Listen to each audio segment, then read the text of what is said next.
आजकल दिन रात सोशल मीडिया पर ज्ञान चल रहा। तुम दोषी हो अगर ठोकर खा रहे, तुम कुछ भी कर सकते थे, Your fault. तुमने मेहनत नहीं करी, ब्ला ब्ला। गलत। सोचा पूरा सच बता दूं। इस वीडियो में मैं कोई डेस्टिनी वेस्टिनी की बात करने नहीं आया। मैं आया हूं प्रैक्टिकल बात करने। देखो, ये जीवन खुद, इसकी इंटरनल प्रकृति जिम्मेदार है हमारी लाइफ की भसड़ के लिए। ये जीवन खुद एक केओस यानी अव्यवस्था या गड़बड़ी, बवाल, गोलमाल, अराजकता, कोलाहल, दुर्व्यवस्था, कुछ भी कह लो, उसके अधीन है।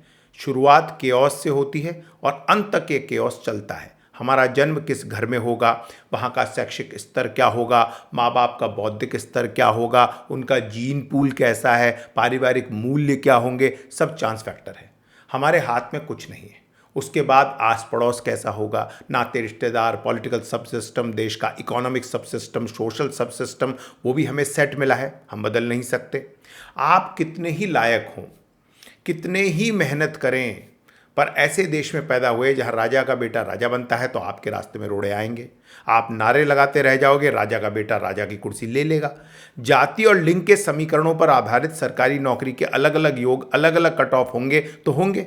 परिवार के समीकरणों पर आधारित व्यापार के योग होंगे तो होंगे। अमीर अपने बच्चों को डोनेशन दे डॉक्टर बना लेंगे तो बना लेंगे। विश्व में सबसे अमीर 1% के पास विश्व की 45% दौलत है तो है। निचले 50% के पास केवल 1% दौलत है तो है।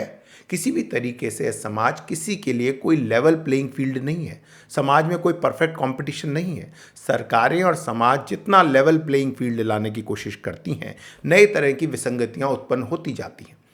उसके अलावा सब कुछ एक कियोस है, अव्यवस्था है, जिसमें हम पैटर्न ढूंढते रहते जिंदगी भर। क्या हुआ, क्यों हुआ, किस लिए हुआ, इसका पैटर्न क्या है। सिंगल डिजिट लॉटरी चलती थी पहले, लोग उस पर पैटर्न ढूंढते रहते थे, चोट खाते रहते थे। कोई पैटर्न नहीं है। हमारे जीवन में रोज लाखों समीकरण बन सकते, बिगड़ सकते। हमारा स्कूल में दोस्त कौन बना, सही समय पर ज्ञान नहीं मिला या मिला, पैसे के लिए घर पर टेंशन थी या नहीं, ये शुरू में ही रास्ता बना देते आगे की जिंदगी का। कोचिंग वालों ने कुछ स्ट्रगलर का एग्जाम्पल दे दे गिल्ट भर दिया है हमारे सिस्टम में। He did it. एक सक्सेस पर 100 फेलियर रह गए, उनकी बात कौन करेगा। देखो, कोई भी कुछ भी कर सकता है, यह सत्य है। मेहनत जी तोड़ करनी चाहिए जीवन में, पर फिर भी मेहनत के बावजूद कोई नहीं कर पाए तो कोई उसकी बहुत बड़ी लंबी चौड़ी गलती भी नहीं है, क्योंकि हर दिन एक चांस फैक्टर है। जिंदगी के केवल 25-30 हजार दिन हैं। हर दिन ढेरों परम्यूटेशन कॉम्बिनेशन का गठजोड़ है। एक ही जाति, एक ही गांव में अगर किसी का पिता बड़ा अफसर है और किसी का मिट्टी ढोता है तो उनका भविष्य अलग अलग होगा, जबकि वे एक ही गांव और एक ही जाति के हैं। कॉन्वेंट पढ़ी लिखी इंग्लिश मीडियम अमीर लड़की जब जिंदगी की एक रेस में उस लड़की के साथ दौड़ती है जिसको नया बस्ता मांगने पर गांव में माँ ने मारा हो, तो रेस बहुत हद तक तय है। कितना लोड लोगे आप, कितने अफसोस मनाओगे, कितना खुद को कोसोगे, आपके पल्ले केवल दौड़ना है। रेस के हर छोर पर कोई आपकी हार का इंतजार कर रहा दूसरा व्यक्ति षड्यंत्र भी कर सकता ताकि खुद जीत जाए। इसीलिए बंद करो दुख। मैं यह नहीं कर पाया, वो नहीं कर पाया जीवन में, उसके लिए हम नहीं, हमारा रचयिता दोषी है, जिसने हर सड़क, हर रास्ता और हर रास्ते पर चलने वाले लोगों को अलग अलग साधन दिए।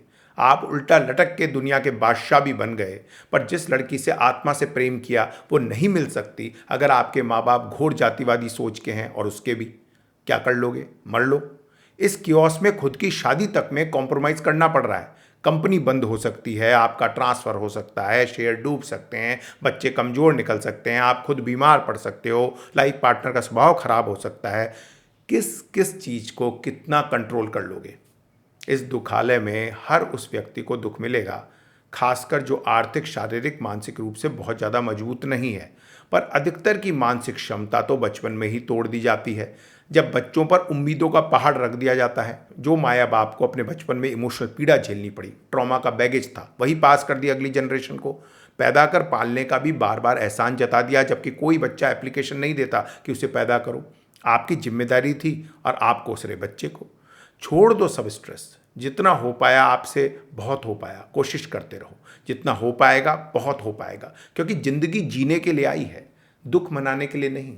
जनसंख्या विस्फोट के कारण संसाधनों पर इतना दबाव है कि जिंदा रह लिए, ऊपर छत है, टेबल पर खाना है, वो भी उपलब्धि है। जब दूसरे से इंटरेक्ट करोगे तो लोड तो मिलेगा। इसीलिए साधु महात्माओं को एकांत पसंद था। समाज में जियोगे तो कियोस ही कियोस मिलेगा। एक आदमी का केओस दूसरे के केओस से इंटरेक्ट करेगा। टुच्चे लोग अपनी हीन भावना को छुपाने के लिए छोटी छोटी उपलब्धियों का गाना बजाते रहेंगे। षड्यंत्र मिलेंगे, ईर्ष्या मिलेगी, लोभ मिलेगा। चूहा कभी सोचता ही है कि बिस्किट खुले में किसने क्यों रखे, वो तो फंस जाता है। हम सभी कभी ना कभी फंसेंगे। फंसे तो भी दुख ना मनाओ, जिसने फंसाया वो भी फंसेगा, बस आपको पता नहीं चलेगा, इसलिए दुखी हो रहे। बटरफ्लाई इफेक्ट कॉन्सेप्ट ये बताता है कि कैसे शुरुआत में एक छोटा सा परिवर्तन बाद की अवस्था में बड़े बड़े अप्रत्याशित अंतरों को जन्म दे सकता है। इसीलिए हर कदम कुछ ऐसा घटित हो सकता है जो आज छोटा लग रहा, कल जीवन का डायरेक्शन बदल देगा। डायरेक्शन पॉजिटिव जा सकता, नेगेटिव भी जा सकता। क्या हुआ, कैसे हुआ, क्यों हुआ, इसका जवाब आप नहीं दे सकते। ये इतना सिंपल 2+2 जैसा नहीं है। इसलिए खुद को हर चीज़ के लिए दोषी मानना बंद कीजिए। जब इंडियन मेडिकल एसोसिएशन के अध्यक्ष समाज सेवी डॉक्टर के अग्रवाल, जो रोज़ टीवी पर आधा घंटा कोविड पर ज्ञान देते थे और वैक्सीन्स लगवा चुके थे, कोविड से उनकी मृत्यु हुई, तो इस जीवन में कुछ भी हो सकता है। हम हर चीज़ के लिए दोषी नहीं हैं। ये सिस्टमेटिक कोलैप्स इनहेरेंट केओस के कारण है। मन की हो पाए तो ठीक, ना हो पाए तो कोई बात नहीं। चूहों की दौड़ में सबसे आगे वाले चूहे नहीं बने तो कोई बात नहीं। वैसे भी हमारे मरने के बाद सब मिट्टी हो जाएगा। आज जिन स्कूल कॉलेज की डिग्रियों को संदूक में रखते हैं, मरने के 10-20 साल में उनको हमारा ही पोता कूड़े में फेंक देगा। जिस कार को रोज़ साफ करते हैं वो लोहा बन चुकी होगी, कंडम हो चुकी होगी, कपड़े फट चुके होंगे और हमारी तस्वीरें कहीं कोने में दब चुकी होंगी। 50 साल बाद कोई भी सबूत नहीं बचेगा कि हम यहाँ पृथ्वी पर कभी थे। फालतू वजन सब ढोरे, खुद को माफ़ कर दो। जीवन छोटा सा है, लोड मत लो।